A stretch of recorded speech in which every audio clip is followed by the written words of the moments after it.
নমস্কার বন্ধুরা, ব্লগার সন্তু চ্যানেলে আপনাদের স্বাগত জানাই। আজকে চলে এসেছি ব্যান্ডেল রাজাট লাহিড়ী বাবার আশ্রমে। ব্যান্ডেল স্টেশনের বাইরে থেকে মাত্র 20 টাকার বিনিময়ে আপনারা সহজেই পৌঁছে যেতে পারবেন একরম লাহিড়ী বাবার আশ্রমের এই গেটের সামনে। ছোট বড় সব গাড়ি রাখারই এখানে সুব্যবস্থা আছে। এই হচ্ছে শ্রী বিষ্ণুমুখ্য ধাম আধারালয় লাহিড়ী বাবার আশ্রম। আপনারা যদি এখানে আসতে চান তাহলে এই আধারালয়ে আসার কিছু পোশাক বিধি আছে, সেগুলো অবশ্যই দেখে নেবেন। এই মন্দির খোলা থাকে সকাল 10টা থেকে 12টা আর বিকেল 4টে থেকে সন্ধ্যে 6টা অবধি। আশ্রমে ঢুকেই সবার প্রথমে দেখতে পেলাম সুন্দর গাছ দিয়ে তৈরি একটা গেট, আর দুপাশে দুটো হাতি দাঁড়িয়ে আছে। এদিকে ডান হাতেই বসে আছেন ভোলে বাবা, আর তার সামনেই রয়েছে একটি শ্বেত পাথরের ফোয়ারা।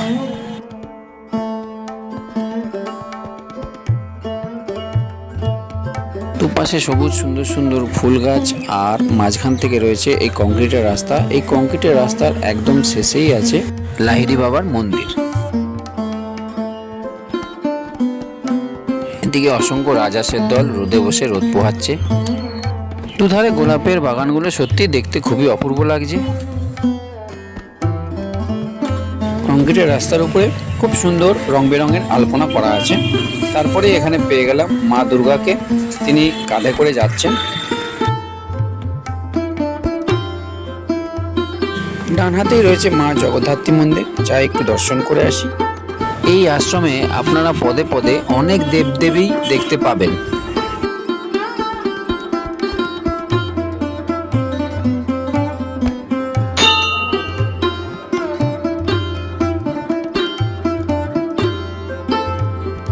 এখানে একটা টার্কি পাখি ঘুরে বেড়াচ্ছে, পাশে একটা খাঁচা রয়েছে।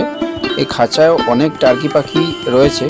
পাশে আরেকটা খাঁচা রয়েছে, সেখানে অনেক রং বেরঙের পাখিও আছে।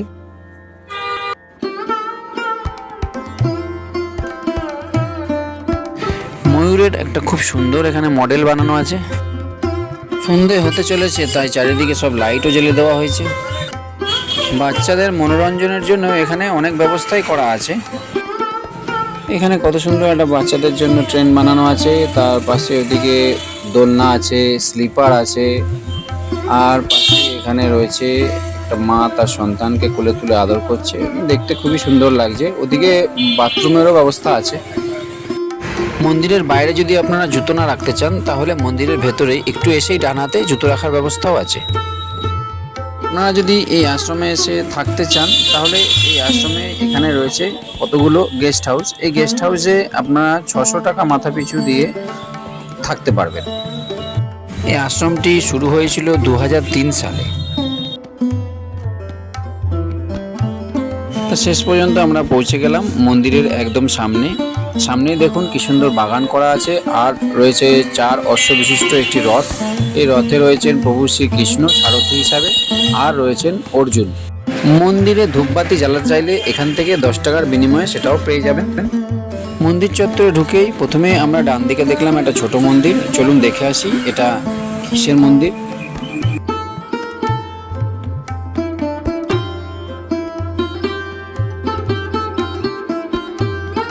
এখানে আছেন প্রভু শ্রীরাম, ভ্রাতা লক্ষণ আর মা সীতা।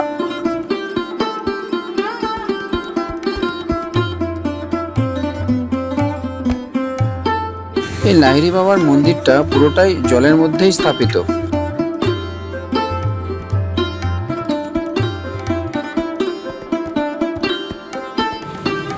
লাইটগুলো জ্বলার পরে মন্দিরের শোভাটা যেন আরো বেশি ফুটে উঠেছে। এই মন্দিরটা অনেকটা দক্ষিণ ভারতের মন্দিরের মতোই দেখতে। লাহিড়ী বাবা আশ্রমের পরিবেশ সত্যি এত সুন্দর, চারিদিকে গাছপালা, তার উপর যে এলাম যখন, চারিদিকে এত আমবাগান, সত্যি অপূর্ব। এই ছোট্ট মন্দিরটায় একটা শিবলিঙ্গ আছে।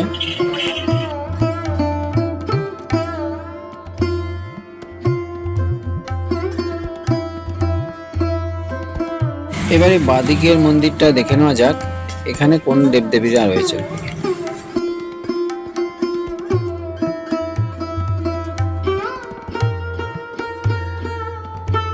এখানে আছেন প্রভু শ্রীকৃষ্ণ, মা কালী ও মা দুর্গার মূর্তি। বাঁ হাতে এখানে ধূপকাঠি মোমবাতি জ্বালানোর জন্য জায়গা করা আছে। এই মন্দিরে প্রবেশ করার আগে এইখানে পা ধুয়ে শুদ্ধ হয়ে তবেই মন্দিরের ভেতরে প্রবেশ করতে হয়। যাই তাহলে মন্দিরের ভেতরটা গিয়ে একবার দর্শন করে আসি। কিন্তু একটাই দুঃখের বিষয় যে ওখানে ক্যামেরা অ্যালাউ নেই। মন্দিরের ভেতরে বহু দেবদেবীর মূর্তি আমি দেখতে পেলাম, আর সেখানে লাহিড়ী বাবারও মূর্তি দেখতে পেলাম। রাতের বেলা মন্দিরটাকে দেখতে সত্যি অপরূপ সুন্দর লাগছে।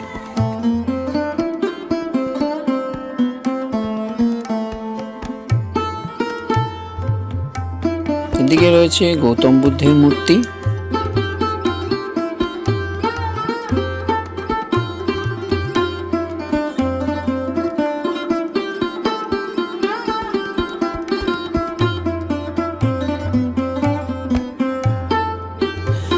দেখুন কি সুন্দর রাধাকৃষ্ণ এখানে বসে দোল খাচ্ছে।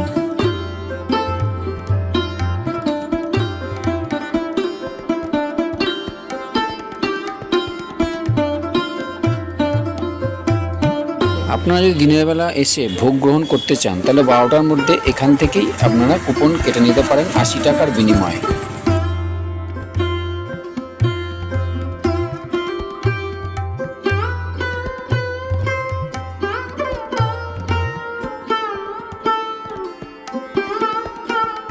আমি 15 টাকা দিয়ে এখানে মন্দিরের একটু প্রসাদ নিয়ে নিলাম। এখানে আবার শ্রীকৃষ্ণ আর দুপাশে দুটো ময়ূর।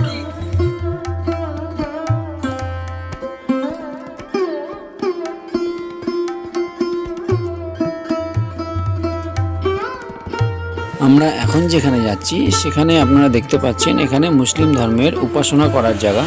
তো এই মন্দিরে যদি আপনারা, এই আশ্রমে যদি আপনারা আসেন তাহলে আপনারা দেখতে পাবেন সব ধর্মকেই এখানে সমান মর্যাদা দেওয়া হয়েছে।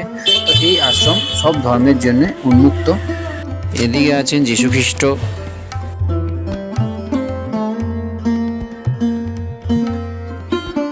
এখানে ব্যাসদেব তার শিষ্যদের বসে শিক্ষা দিচ্ছেন।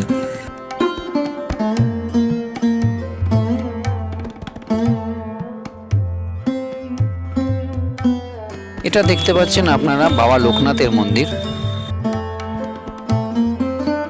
এখানে ছোট্ট একটা পুকুর বানানো আছে, আর পুকুরের উপরে একটা বোট আছে, বোটের মধ্যে রাধাকৃষ্ণ বসে আছে।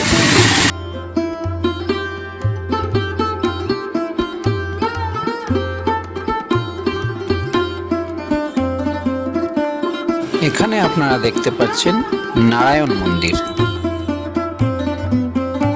ছোট্ট এই পুকুরটার উপরে একটা সুন্দর কাঠের ব্রিজ বানানো আছে। এই কাঠের ব্রিজের উপরে উঠেই ডান হাতে রয়েছে মহাদেবের মন্দির। আজকের মতো আমার ঘোরা এখানেই শেষ।